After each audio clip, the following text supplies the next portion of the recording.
Mga kababayan, habang kayo'y nasa pila sa palengke, habang ang budget mo'y pinagkakasya para sa sardinas at bigas, may bumulwak na balita sa labas ng ating bansa. Binomba ng Estados Unidos ang Iran isang tactical na atake kuno, sabi nila.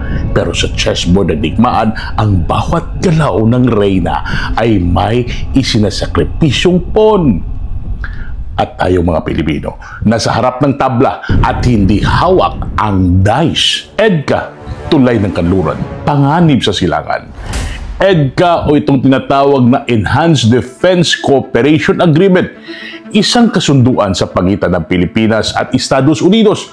Sa ilalim nito mga kabayan, pinayagan ng gobyerno ang US military na gumamit ng ilang base sa ating bansa.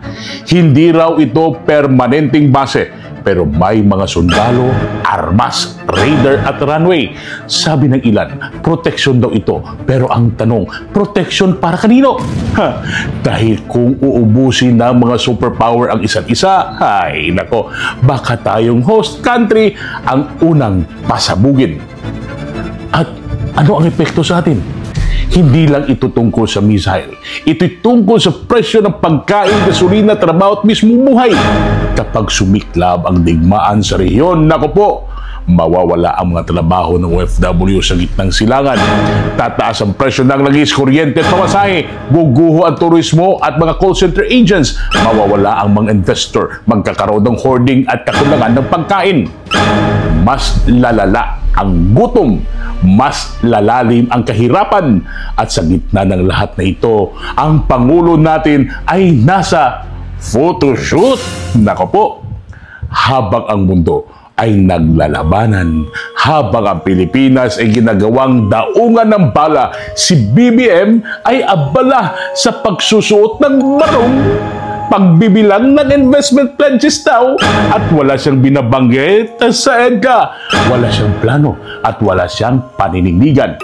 At dahil sa kanyang katahimikan, tayo ang nagbabayad ng presyo.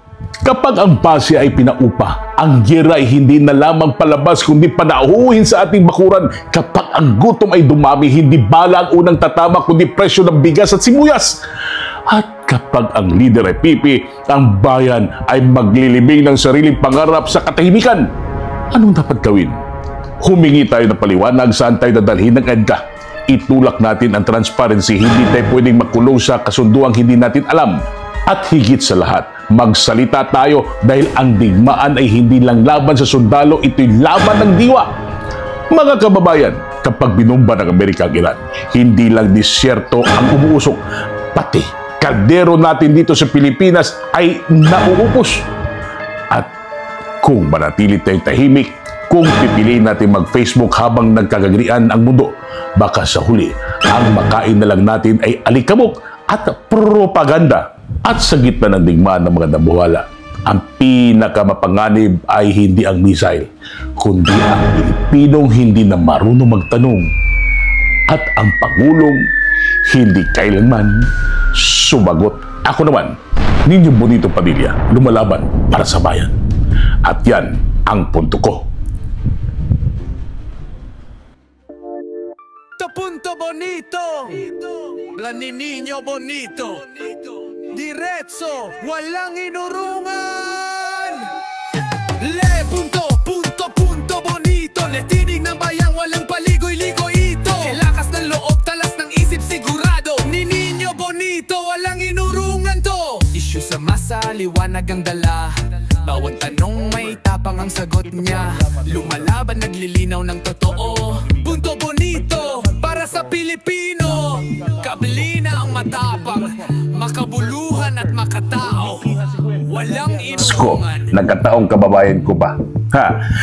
Isa dapat sana maalis sa pwesto at hindi mananatili dyan. Itong si Mike Rama ay pilit ginagawang national issue ang kanyang walang kakwenta-kwentang hinaing. Ako naman po, Nino Bonito Padilla, lumalaban para sa bayan. At yan ang punto ko. Ngingiti ako, ngingiti ako, ngingiti ako. Stop it.